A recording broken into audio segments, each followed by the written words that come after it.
할렐루야. 새로운 삶을 위해 라는 제목을 하나님 말씀 함께 나누겠습니다. 깊어진 추위, 또 매서운 추위에 몸과 마음이 강건하시기를 우리 주님의 이름으로 축복합니다. 우리 성도들께서 함께 나와서 예배하고 찬양하고 또 하나님께 나아가는 이 모든 모습들을 우리 주님께서 기뻐하시고 또 다 낱낱이 보고 계시리라 믿습니다. 또한 영상으로 함께 참여하는 우리 거룩한 빛 온정교회 모든 성도들, 또 은혜 받기를 원하는 모든 성도들에게 우리 주님의 계획된 은혜가 함께 임하기를 축복합니다. 사랑하는 여러분, 2022년 이런 날이 올 줄은 사실 상상도 못했는데요. 그랬구나, 성민아. 2022년이 시작한 지 벌써 3주가 지났습니다. 여러분 어떤 마음으로 지금 이 시간을 보내고 계십니까? 우리들 중에는 새로운 변화와 또 변화에 대한 기대와 소망으로 한 해 계획한 것을 성실하게 수행해 나가는 분들이 계실 겁니다. 그런가 하면 지난 2년간의 고통의 시간을 뒤로한 채 새로운 삶에 대한 기대를 가지고 출발하지만 별로 변한 것 없는, 이전과는 달라진 것 없는 새로운 삶은 요원한 것만 같은 그런 시간을 보내고 계시는 분들도 있으리라 생각합니다. 한편 새로운 삶에 대한 어떤 변화와 전환을 기대하기보다는 지금까지 이뤄놓은 거라도 잘 지키자 하는 마음으로 우리에게 주는 어떤 안정적인 기반을 유지하기 위한, 그래서 기반이 흔들리지 않도록 지키고 싶어하는 마음으로 계신 분들도 있을 것입니다. 큰 소동과 변화 없이 일상의 삶을 평안하게 살아가는 것이야말로 하나님이 주신 최고의 은혜다, 이렇게 생각하면서 말이죠. 사실 곰곰이 생각해 보면 지금 현실에 대한 불만을 가지고 새로운 삶을 기대하는 사람이나 또 새로운 변화를 꿈꾸는 사람이나 지금 안정감을 제공하고 있는 삶의 기반이 변하는 것을 원하지 않는 사람이나 공히 그들의 기저에는 두려움과 염려가 있습니다.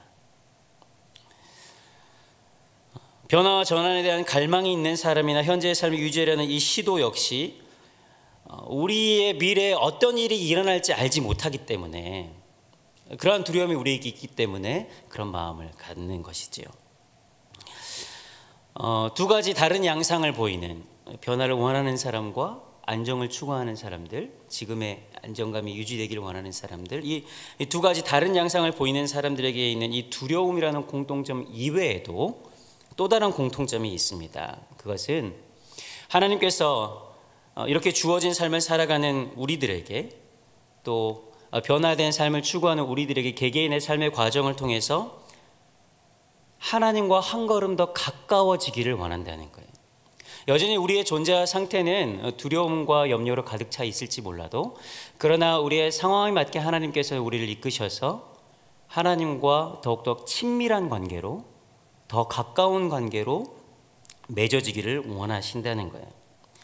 만약 사랑하는 여러분, 이 우리의 삶의 과정에서 이것을 깨닫지 못하면 지금 폭풍 같은 문제가 지나가고 난 뒤에 남는 것은 공허함밖에 없을 거예요. 누군가는 이 안정을 지키기 위해서 최선을 다해서 문제를 해결하려고 노력할 것이고, 어떤 누군가는 변화를 꾀하기 위해서 힘에 지나도록 노력하지만 이 과정에 온전한 목적이 없이 그렇게 힘에 지나도록 수고만 하면 그 폭풍이 지나간 뒤에 남는 것은 공허함밖에 없을 거예요. 문제를 해결하기 위해서 하나님을 찾고 기도하고 예배하고 때로는 헌신하지만 그것의 궁극적인 목적이 그것을 통해서 조금은 더 편안한 삶을 살고 인정받는 삶을 살고 혹은 남들이 부러워하는 인생을 살아가는 것에 있다면, 그 과정에서 우리를 향하신 하나님의 뜻과 부르심에 관계없이 살아간다면 문제가 지나간 뒤에 하나님과의 관계가 예전으로 돌아가는 일이 반복될 것이고, 또 다른 문제가 우리에게 다가오는, 비슷한 양상의 문제가 다가오는 것을 우리는 경험하게 될 것입니다. 왜냐하면 그것이 무엇인지 모르겠지만, 그것이 무엇인지 모른다고 하면 안 돼요. 우리가 예수를 믿는 사람들이기 때문에, 예수 안에 참된 안식과 평안과 기쁨이 있기 때문에 그렇습니다. 하나님을 깊이 경험하는 그곳에 우리의 삶의 근원의 문제를 해결할 수 있는 해결책이 있기 때문에 그래요. 사랑하는 여러분, 우리가 이 상태로 변화 없이 살아가면 새로운 삶의 전환을 기대하는 사람이나 안정과 익숙한 삶을 살아가길 원하는 사람이나 하나님의 계획과 부르심에 합당한 삶을 살지 못합니다. 지금 이 상태로 우리가 살아간다면 결과적으로 우리는 다른 방향의 삶을 살아갈 수밖에 없게 되는 것이죠. 그래서 오늘 우리는 우리에게 주어진 말씀에 귀를 기울여야 한다고 믿습니다. 오늘 우리가 읽은 본문의 여호수아 이스라엘 백성은 이런 변화의 시기에 있습니다. 우리는 큰 변화의 소용돌이 한가운데 있는 여호수아와 이스라엘을 향한 하나님의 말씀, 이 말씀을 깊이 되새겨 보아야 해요. 그리고 그것에 반응하는 여호수아 어떻게 반응하고 있는지, 어떻게 반응하기를 요청하는지를 자세하게 살펴볼 필요가 있습니다. 그때 우리를 향한 하나님의 약속과 변화와 그 승리를 기대할 수 있는 오늘 이 밤 말씀 안에 있을 것들을 발견해내는 우리 모두가 되기를 축복합니다. 1절 말씀 우리가 함께 읽도록 하겠습니다. 시작. 여호와의 종 모세가 죽은 후에 여호와께서 모세의 수종자 눈의 아들 여호수아에게 말씀하여 이르시되. 여러분, 모세가 죽었습니다.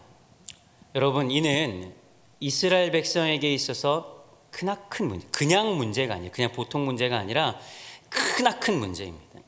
이전에는 겪어보지 못했던 상실과 두려움입니다. 이스라엘 백성들 가운데 왜 이전에 사람이 죽지 않았겠어요? 이전에도 동일한 상실, 아픔이 있었겠지만 그 아픔들과는 비교할 수 없는 큰 문제가 이스라엘 백성에게 놓인 거예요. 모세의 지도력은 단순히 백성들의 질서를 잡는 데에만 그친 것이 아니라 하나님의 능력이 전해지는 통로였습니다. 그들의 삶이 존재할 수 있는 기반이었죠. 그러니 모세를 상실한 이스라엘 백성들은 모든 것을 잃어버린 것 같은 그런 충격이었을 거예요. 다른 이로는 대체할 수 없는 민족의 지도자를 잃은 이스라엘 백성은 공동체적으로 패닉 상태에 이르렀을 거예요. 그러니까 신명기 34장에 보면 이 모세가 죽고 나서 30일 동안이나 애곡했다고 기록합니다. 그러니까 충분하게 애곡해야 하는데 그 애곡하고 나니까 30일이 지났다라는 거예요. 한 달 동안이나 슬피 울며 애곡한다는 것, 그만큼 이스라엘 공동체는 어떻게 해야 할 바를 알지 못하는 상황이라는 거예요. 사랑하는 여러분, 새로운 시작, 새로운 출발 앞에 놓여있는 우리의 인생도 사실 이와 같을 때가 많습니다. 우리에게 현실이 그렇게 호락호락하지 않아요. 좀 새롭게 좀 살아보겠다고 다짐을 하지만 그 다짐 뒤에 내 삶을 돌아보면 그 현실의 벽이 너무나도 높은 거예요. 인생은 참으로 이상해서 새롭게 살아가려고 다짐하면 꼭 없던 문제도 생깁니다. 여호수아와 이스라엘 백성이 가나안 땅을 앞에 두고 모세의 죽음을 경험해야 했던 것처럼 우리의 삶에는 우리가 알지 못하는 어려움이 도사리고 있을지도 몰라요. 우리 안에는 지난 2년의 시간 동안 모세가 죽은 것과 같은 내 삶의 안정적인 기반을 제공해주는 그 모든 것들을 잃어버린 경험을 하고 있는 사람들이 이곳에 계실지도 모릅니다. 어떻게 해야 될지를 모르는 거예요. 그러나 오늘 본문에서 기록된 모세의 죽음은 인간적인 시선으로는 이스라엘 백성에게 절망과 실패를 의미하지만 하나님의 긴 안목에 있어서는 하나님의 약속을 믿지 못해서 약속의 땅으로 들어가지 못했던 이전 세대의 마지막 매듭인 거예요.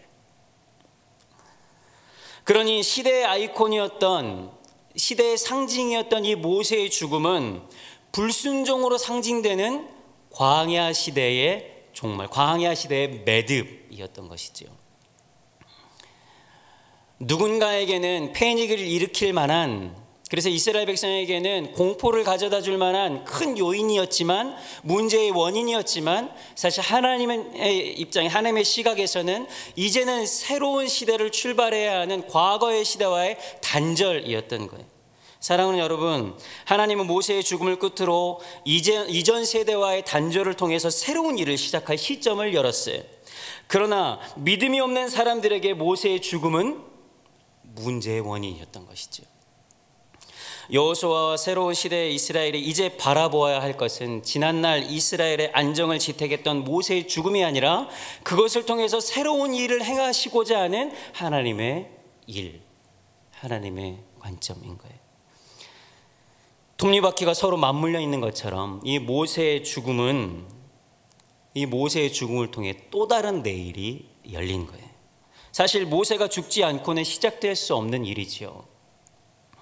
하나님은 한쪽 문이 닫힐 때, 한쪽 문을 닫으실 때 다른 한쪽 문을 여신다는 것을 반드시 기억하십시오. 사랑하는 여러분, 우리 인생을 향한 하나님의 새로운 일을 보시기를 원하십니까? 그렇다면 단절이 없는 시작은 없다는 것을 반드시 기억하십시오.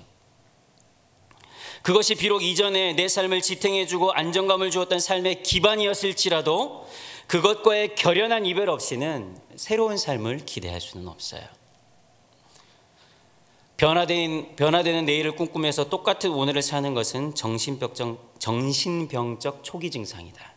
이 심한 말 같지만 제가 한 말이 아니라 아인슈타인이 한 말이에요. 아인슈타인. 변화된 내일을 꿈꾸면서 똑같은 오늘을 살아가는 것, 그것은 정신병과 같다는 거죠. 다른 내일을 원하면 다른 오늘을 살아야만 합니다.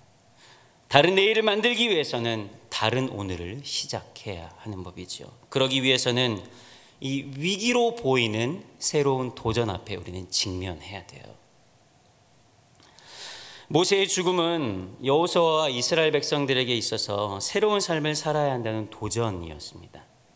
이전과는 다른 삶. 그것이 아무리 고단한 삶이라도, 그것이 낯선 불편함일지라도, 그것이 겪고 싶지 않은 아픔일지라도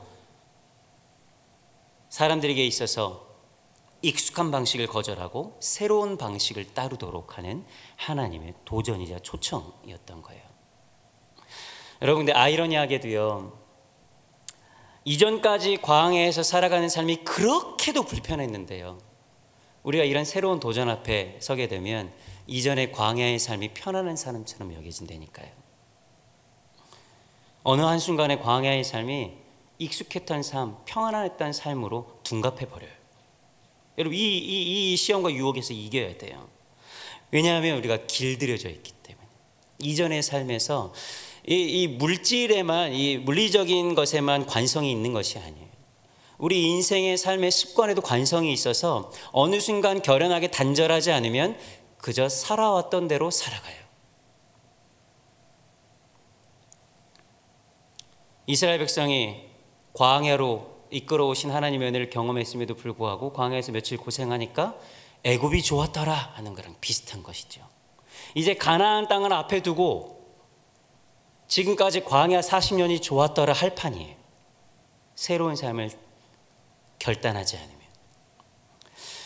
한 2년 전인가요? 한 3년 전에 유행했던, 정말 인기를 끌었던 미스터 선샤인이라는 드라마가 있죠. 거기 제게 참 인상 깊었던 장면이 하나 있는데요. 그 유진초이, 이병헌이 연기했던 유진초이의 어린 시절에 나중에 애인이 되는 고해신의 할아버지를 만나는 장면이 있어요. 고사홍, 뭐 이름은 기억 안 나시겠지만 아직 미국으로 도망가기 전에 지게 보집이 크게 짊어지고 하다가 너무 힘들어가지고 하늘을 이렇게 보는 장면이 나옵니다. 근데 앉아있던 고사홍 어르신이 그 아이에게 뭐라고 얘기하냐면, 종놈은 땅을 보고 살아야 돼. 그래야 명이 길어. 뭐 이렇게 얘기해요. 그러자 이 아이가 저도 합니다 하고는 지나가요. 근데 몇십 년이 흘러서, 얼마가 시간이 흘렀을까요? 성인이 된 이 유진 초이가 미군 장교가 돼서 나타나죠. 그래서 이 고혜신 씨와 애기 씨와 함께 고사홍 어르신 앞에 갑니다. 거기서 이제 고사홍이 이 유진초이 미군 장교가 천민 출신이라는 걸 알게 되잖아요. 막 역정을 냅니다. 유진초이가 혼자 독백을 해요. 뭐라고 독백하냐면, 조선의 하늘을 보지 말라 하였습니다. 하여 나는 미국의 하늘에서 살아볼까 합니다. 이렇게 얘기해요. 정해진 삶, 주어진 삶, 아무런 도전을 하지도 않아도 되는 삶, 아무것도 새로운 것을 하지 않아도 되는 삶을 사는 사람은 한 발짝도 전진할 수 없습니다. 땅만 바라보며 살아가는 것이 숙명이라고 받아들이는 사람은 그저 노예로 살아갈 뿐이에요. 그러나 익숙한 땅을 등지고 하늘을 바라볼 때 우리는 새로운 존재로 살아가게 되는 것이죠. 여러분, 현실은 언제나 우리가 지난날에 익숙한 것을 붙들며 살아가야 더 안정적이고 행복한 삶을 살아갈 수 있다고 우리를 착각하게 만듭니다. 그러나 하나님은 믿음의 눈을 들어서 새로운 삶을 살아갈 용기를 가지라고 말해요. 남녀노소를 불문하고, 나는 은퇴했으니까, 나는 해야 될 일이 많으니까, 나는 건사해야 되는 가족들이 많으니까, 나는 건강이 약하니까. 아니요, 하나님 아무런 조건을 달지 않으셨어요. 이스라엘 백성에게 동일하게 말씀하고 있는 거예요. 새로운 삶을 향한 용기가 있어야 한다고요. 물론 익숙했던 세계와 작별을 고하는 일은 여러분 언제나 불편합니다. 하지만 새롭게 다짐하고 새로운 삶을 향해서 출발하는 데는 언제나 결단이 필요한 법이에요. 새로운 내일을 위해서는 반드시 어제와의 단절이 필요한 줄로 믿으시기 바랍니다. 내가 하지 않으면 하나님께서 단절시키시는 거예요. 그런데 그것을 믿지 않으면 그 단절로 인한 고통만 받을 뿐이에요. 그러나 하나님께서 단절시키는 것으로부터 그것을 신뢰하고 따라가면 우리에게 약속된 새로운 삶이 있는 것이에요. 여러분, 그것을 믿으시기 바랍니다. 이전의 습관과 결별하지 않으면, 이전의 삶과 결별하지 않으면 우리에게는 새로운 삶은 주어지지 않습니다. 2절 말씀 함께 읽겠습니다. 2절 말씀 시작. 말씀하여 이르시되 내 종 모세가 죽었으니 이제 너는 이 모든 백성과 더불어 이 요단을 건너 내가 그를 이스라엘 자손에게 주는 그 땅으로 가라. 사실 이 말씀하여 이르시되는 1절 맨 마지막 절에 있는 말씀입니다. 모세가 그랬던 것처럼 이제 여호수아에게 그렇게 살아가겠다는 결단이 있을 때 여호수아에게 있어서 새로운 삶의 장이 열리는 거예요. 내 종 모세가 죽었으니 이제 너는 모든 백성과 더불어서 일어나 요단을 건너가라, 이렇게 말씀합니다. 여러분, 이 명령을 받은 여호수아는 한동안 중간지대의 두려움에 떨 수밖에 없습니다. 중간지대의 두려움이라는 게 이제 폴트루니에라는 사람이 그런 얘기를 했어요. 모든 인간은 자신에게 안정감을 주는 것으로부터 떠날 때 아무것도 지지할 수 없는 불안함 속에 있을 수밖에 없다. 그런 불안한 시간을 가질 수밖에 없다고 얘기해요. 그래서 이런 얘기로 설명을 해요. 마치 서커스 할 때 공중분해를 타는 사람이 있잖아요. 그렇죠? 공중분해가 양쪽에서 그네가 왔다 갔다 하면, 그러다가 한쪽 공중분해를 손을 탁 놓고 공중에서 잠시 떠 있는 그 시간, 이제는 아무것도 지탱할 수 없는 그 시간이 모든 사람에게는 반드시 존재한다는 거예요. 그런데 이전에 나를 지탱해주는 그 줄을 놓을 수 있는 용기가 없으면 저 앞에 나에게 다가오는 그네를 잡을 수 있어요? 없어요. 그네를 잡을 수 없을 뿐더러 이 서커스를 하는 모든 목적이 다 실패해버리는 거예요. 망해버리는 거예요. 그런 용기가 없으면. 이전 것에서 손을 놓지 않으면 인생은 실패해버린다는 거예요. 새로운 삶이 가능한가 그렇지 않은가는 이 불안함을 떨쳐낼 수 있는가 그렇지 않은가에 달려 있습니다. 이전에 나름대로 내게 행복을 주었던 그것, 한때는 나를 지탱해 주었던 그것을 손을 놓을 수 있는 용기를 갖지 않으면, 그 믿음을 우리가 갖지 않으면 우리에게 새로 다가오는 그 그네를 잡을 수 없는 거예요. 여러분, 이전에 것이 주었던 것에, 이전에 내 삶을 지탱해 주었던 것에 대한 미련을 버릴 수 있어야 됩니다. 여러분, 미련을 계속해서 담고 살면 결국엔 죽게 돼요. 롯의 아내가 소돔과 고모라를 뒤로 돌아보았을 때 소금 기둥이 되었잖아요. 미련을 갖고 있으면 어차피 죽은 겁니다. 그런데 사랑하는 여러분, 새로운 삶에 대한 용기를 낼 수 있도록 우리를 만드는 유일한 것이 있는데 그것은 바로 하나님의 말씀이에요. 하나님의 말씀이에요. 모세가 죽은 후에 이제 모세로부터 단절될 수밖에 없었던 여호수아에게 진정 그 삶의 지지가 되어줄 하나님의 음성이 들리기 시작하는 거예요. 여러분, 이전에는 들어보지 못했던 하나님의 음성이, 모세만 들었던 그 하나님 여호와의 음성이 이제 여호수아에게 들리기 시작하는 거예요. 길들여져서 익숙했던 것에서부터 우리가 떠날 때, 그때 하나님의 세미한 음성이 들리게 됩니다. 사랑하는 성도 여러분, 2022년에 총성이 울린 지 얼마 되지 않았습니다. 얼마 되지 않은 지금 하나님의 음성을 듣고 노예처럼 끌려다니던 과거의 습관 혹은 집착했던 욕심으로부터 완전히 단절되는, 그러기로 결단하는 성도들 되시기를 우리 주님 이름으로 축복합니다. 그래서 하나님께서 주시는 이 소망, 그리고 그 약속을 향해 한 걸음 더 전진해 나가는 그런 은혜를 맛보는 우리 모두가 되기를 우리 주님의 이름으로 축복합니다. 우리 3절 4절 말씀 함께 읽을까요? 시작. 내가 모세에게 말한 바와 같이 너희 발바닥으로 밟는 곳은 모두 내가 너희에게 주었노니 곧 광야와 이 레바논에서부터 큰 강 곧 유브라데 강까지 해쪽 속의 온 땅과 또 해지는 쪽 대해까지 너희의 영토가 되리라. 아멘.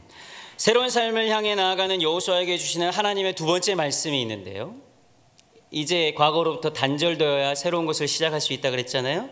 두 번째 말씀은 약속을 붙드는 삶을 살라는 거예요. 현실의 문제가 발생하면 우리는 그것을 해결하는 데 바빠서 우리에게 이미 주어진 하나님의 약속을 잊어버리는 경우가 허다합니다. 그러나 그 약속을 잊어버리면 우리의 삶을, 우리가 걸어가야 하는 길을 잊어버리는 것과 동일합니다. 스티브 도나휴라는 사람이 사막을 통과하는 6가지 방법이라는 책을 썼는데, 그 책 안에 첫 번째 방법에 이렇게 얘기해요. 지도를 따라가지 말고 나침반을 따라가라. 스티브 도나휴는 20대 때부터 사하라 사막을 이렇게 횡단하는 여행들을 자주 하면서 50대가 돼서 그 책을 썼는데요, 자기가 사막을 경험하다 보니까 이전 사람들이 표시해놓았던 지도는 아무짝에도 쓸모가 없다는 것을 깨달은 거예요. 한 번 모래폭풍이 불면 그 모든 지형이 다 바뀌어버려요. 그러니 그가 깨달은 것은 지도가 아니라 나침반을 따라서 가야 된다는 거예요. 사랑하는 여러분, 사막 같은 우리의 인생에 남들이 그려놓은 지도가 필요한 것이 아니라 결코 변하지 아니하는 하나님의 말씀을 붙들어야 하는 거예요. 여러분, 세상에는 수많은 지도가 있어요. 원하는 목적지대로 이것만 따라가면은 이거 당신을 이 행복의 나라로 이끌어 줄 것입니다 하는 그 이 세상 지혜로 만들어진 지도가 참 많아요. 그래서 그 지도대로 따라가면 될 거라고 맹목적으로 사람들을 그렇게 살라고 유혹하는 지도가 참 많습니다. 그러나 세상이 조금만 변하면 그 지도는 아무짝에도 쓸데없어요. 우리가 지금 그것을 경험하고 있지 않습니까? 시대가 변하면 그래요. 지난 2년 동안의 팬데믹이 이전의 삶의 지도를 완전히 뒤집어 버리는 그런 경험을 우리가 하고 있는 거예요. 지금과 같은 이 시대의 변화가 이 팬데믹으로 인한 변화보다 더 큰 변화가 안 일어날까요? 아니요, 그렇지 않아요. 여러분, 젊었을 때를 생각해 보십시오. 어렸을 때 생각해 보세요. 지금의 삶과 동일하게 살아갈 수 있는지, 그때의 지혜와 지식을 가지고 말이에요. 이제 뭐 4차 산업혁명 시대라고 하죠. 뭐 인공지능이고 뭐 알지도 못하는, 사실은 말만 그렇지 우리가 알지도 못하는 말을 막 하고 살잖아요. 그게 뭔지도 모른 채. 그런 세대가 그런데 우리 앞에 지금 당장 와 있거든요. 여러분, 어떻게 살아가겠어요? 나침반 대신 하나님의 말씀을 붙들지 않으면, 그 언약을 붙들지 않으면 우리의 삶은 향방 없이 방황할 수밖에 없습니다. 때문에 모압 평지에서 이스라엘 백성 앞에 서 있는 여호수아에게 지금 하나님께서 말씀하셔서 이스라엘 백성을 향한 하나님의 언약을 기억하게 하셨듯이, 오늘 우리에게 주신 하나님의 말씀, 결코 변하지 않는 그 하나님의 말씀, 그 약속을 붙드는 우리가 되어야 한다는 거예요. 여러분, 그때 우리는 우리에게 주어진 길을 지도에서 벗어나지 않고 우로나 저로나 치우치지 않고 올곧이 걸어갈 수 있는 거예요. 사랑하는 여러분, 그런데 우리가 한 가지 약속을 붙드는 삶을 살아가야 할 때 기억해야 되는 것이 하나 있습니다. 그것은 무엇이냐면, 약속이 있다고 해서 약속이 자동으로 성취되는 것이 아니에요. 약속이 우리에게 주어졌다고 해서 그것이 바로 실제가 되는 것이 아닙니다. 약속이 우리의 삶 가운데 실제로 드러나기 위해서 반드시 우리에게 요구되는 것은 순종인 거예요. 순종. 3절에 보니까 이렇게 말씀하세요. 하나님께서 약속하실 때 너희 발바닥으로 밟는 곳은 내가 너희에게 주겠다. 무슨 말이에요? 발바닥으로 밟지 않으면 어떻게 하겠다는 거예요? 줄지 안 줄지 모르겠다는 거예요. 약속은 있지만 그것이 너에게 실제가 되지 않는다는 것이죠. 사랑하는 여러분, 하나님의 약속, 하나님의 모든 언약과 그것이 현실이 되는 그 사이에서는 약간 묘한 긴장이 있습니다. 하나님의 약속과 사람의 순종이 만나는 그곳에 하나님의 역사가 일어나는 거예요. 만약 하나님의 약속이 있지만 사람의 순종이 뒤따르지 않으면 그것이 실제가 되지 않습니다. 물론 하나님께서는 돌들을 들어서 찬송하게 하실 수 있는 분이시지만 하나님은 그렇게 하려고 세상을 창조하신 게 아니거든요. 그렇게 하려고 우리에게 소명을 주신 분이 아니에요. 함께 가자. 손을 내미시는 분이 우리 하나님이세요. 만약 우리가 하나님께서 기뻐하시는 삶, 예수를 따르는 삶, 믿음의 삶을 살기를 원한다면 그 삶은 약속과 순종이 만나는 지점에서 그것이 이루어질 것입니다. 만약 우리가 약속이 있다는 이유로 인해서 은혜의 승리는 노래하고 은혜의 승리를 추구하지만 순종하지 않으면 어떻게 될까요? 경건의 모양은 있으나 능력이 없는 사람이 될 것입니다. 근데 반대로 하나님의 약속과 은혜는 기억하지 못한 채 자신의 순종과 수고와 일로만, 노력으로서만 그 일을 행하려고 하면 그의 삶은 메마른 인생이 될 수밖에 없을 거예요. 뭔가를 성취하고 나서도 자기 자신밖에 안 남아요. 그 자기 자신한테 속는 거죠. 아, 이거 내가 성취했다. 하나님께서 가나안 땅을 이스라엘 백성에게 주시겠다고 분명히 약속하셨지만 어떤 이유에서건 그들이 순종하지 않으면 그것을 얻을 수 없는 법이에요. 사랑하는 여러분, 하나님의 약속은 이미 우리에게 주어진 것입니다. 너희에게 주었노니. 과거형, 과거 완료, 현재 완료형 얘기예요. 아직 이스라엘 백성들이 성취하지 않았는데, 그 땅에 들어가지도 않았는데 하나님의 약속은 너희에게 주었노니 라고 말씀하신다는 거예요. 이 약속의 말씀을 붙드시기 바랍니다. 하나님의 말씀이 바로 여기에 있어요. 여러분, 하나님의 약속을 붙잡는 것은 마치 승리한 경기를 재방송으로 보는 것이랑 비슷해요. 하나님의 시간은 사람처럼 일직선으로 흐르지 않습니다. 하나님이 시간 밖에 계셔서 이 처음과 끝에 동시에 존재하시는 게 굉장히 어려운 게, 저도 잘 몰라요. 하나님이 그렇게 계시는지 안 그러신지 어떻게 알겠어요. 그 하나님을 다 모르는데. 그러나 많은 학자들이 얘기하기는 하나님의 시간 개념이 인간과 다르다는 거예요. 이 과거, 현재, 미래가 동시에 공존하는 거예요. 그래서 이미 그 약속된 것을, 성취된 것을 우리에게 선포하신다는 거예요. 그래서 우리로 하여금 승리를 확정짓도록 그 싸움으로 초청하시는 거예요. 승리를 위한 싸움이 아니라 승리로부터의 싸움이라고 누군가는 그러더라고요. 순종하지 않으면 일어나지 않는 승리, 그러나 우리가 순종하면 분명하게 이기는 승리, 그 싸움을 우리는 싸우게 되는 것이죠. 사랑하는 여러분, 우리의 삶에 이 삶의 방정식을 정립하시기를 축복합니다. 우리는 이미 이겨놓은 싸움을 하는 거예요. 싸우면 이기는 싸움이 아니라 순종할 때 이기는 그 싸움 말이죠. 승리한 상태에서의 싸움. 여러분, 우리 삶의 진정한 문제는 무엇일까요? 가나안에 있는 대적들, 높이 높은 여리고의 성벽이 아니라, 그리고 깊은 요단강이 아니라, 문제는 순종할 준비가 되어 있지 않은 우리인 거예요. 하나님의 약속의 말씀을 믿고 순종하기로 결단하는 우리 모두가 되시기를 우리 주님의 이름으로 축복합니다. 우리 5절과 8절 말씀 다시 한번 읽어볼까요? 5절 8절 시작. 내 평생에 너를 능히 대적할 자가 없으리니 내가 모세와 함께 있었던 것 같이 너와 함께 있을 것임이니라.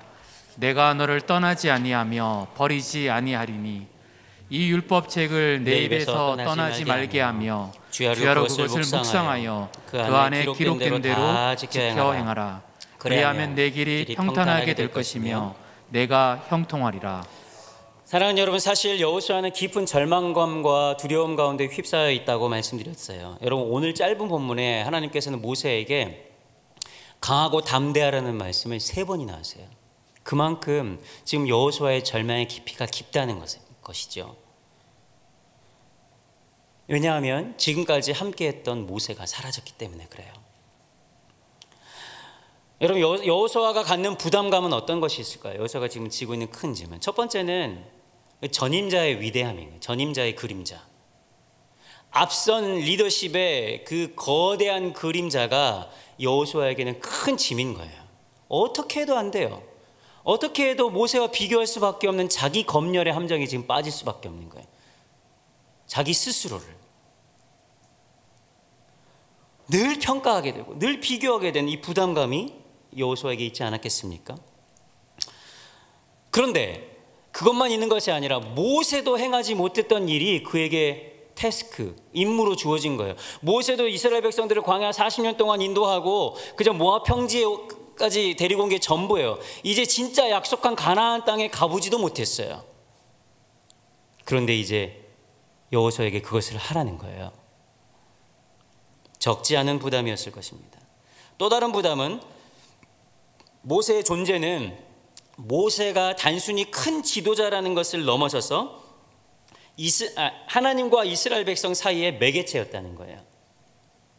여호수아는 모세의 비서로서 가장 가까이에서 이 모세의 고뇌와 이 갈등과 이 아파하는 그 삶의 현장을 가장 가까이서 지켜본 사람입니다. 그것이 얼마나 큰 무거운 짐인지. 그러면서도 동일하게 그것을 능가하는 하나님의 능력과 역사를 눈으로 본 사람이에요.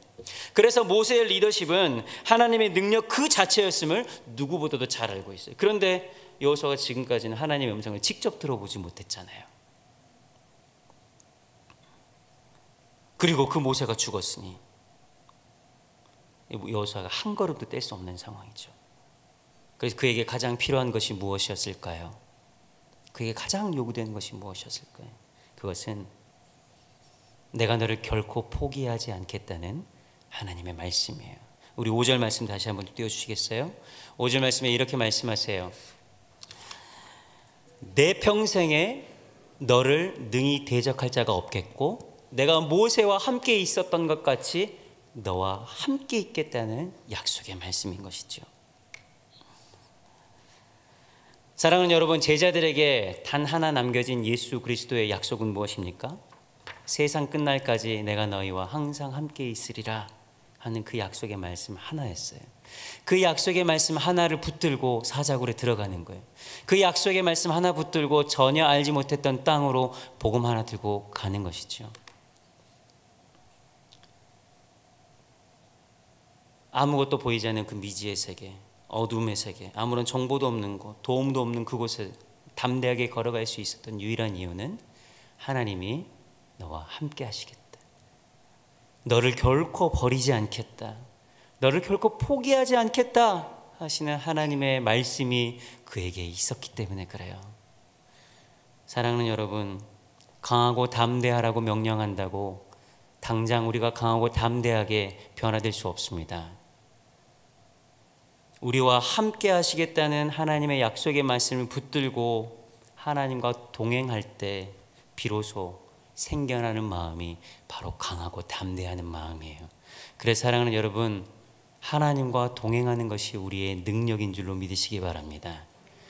다른 것에 우리의 능력이 있지 않아요.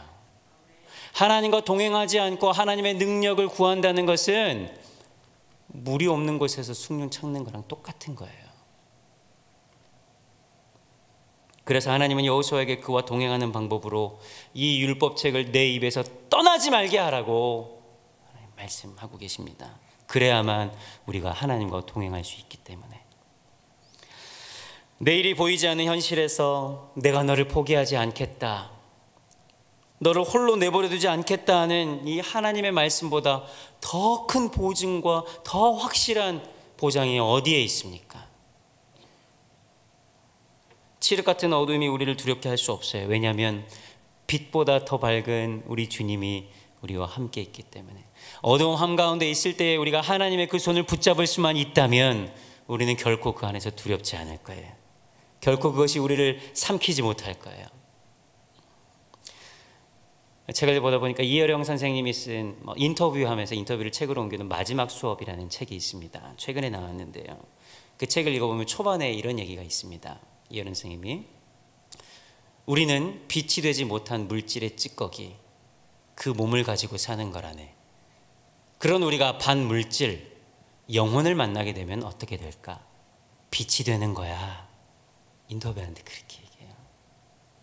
죽음의 과정을 통해서 빛 그 자체이신 하나님을 만날 때 인간이 빛이 됨을 깨닫고 인터뷰하면서 말씀하신 장면이에요. 100% 동의할 수 있었어요. 영원이신 하나님을 만나게 될 때 물질에 불과했던 우리가 빛이 될 수 있는 것이죠. 진리가 우리를 자유롭게 하는 이유는 진리를 만날 때 우리가 진리 안에 거하게 되고 가리워 알지 못했던 것을 깨닫게 되기 때문에 더 이상 거짓이 우리를 넘어뜨릴 수 없는 거예요. 이처럼 빛 대신 하나님의 손을 붙들고 하나님과 동행할 때 우리는 하나님의 능력을 얻게 되는 것입니다. 사랑하는 성도 여러분, 특별히 새로운 삶을 향한 출발대 앞에 서신 우리 거룩한 믿음 종교회 온 성도들 여러분, 익숙했던 과거와 단절하기로 결단하십시오. 그리고 언약의 말씀을 붙들기로 결정하십시오. 끝으로 빛 대신 우리 주님과 동행하기를 즐거워하십시오. 그 안에 우리 인생이 새롭게 출발할 수 있는 시작, 은혜가 있는 줄로 믿습니다. 새로운 삶이 그때 우리에게 열리게 될 줄로 믿습니다. 아멘. 이 시간 우리가 말씀을 기억하면서 노래 한 가지를 함께 찬양 한 가지를 했으면 좋겠습니다. 이 찬양의 가사가 동일하게 오늘 말씀을 그대로 표현하고 있다고 저는 생각하는데요. 사랑하는 여러분, 믿음을 가지십시오. 현실의 무게 앞에 넘어지지 마시고 그럼에도 불구하고 우리를 붙드시는 여호와 하나님을 향한 믿음을 가지십시오. 믿음이 있는 그 백성, 믿음이 있는 개인 결코 넘어지지 않을 것입니다. 넘어졌을지라도 다시 일어나게 될 것입니다. 함께 찬양하겠습니다.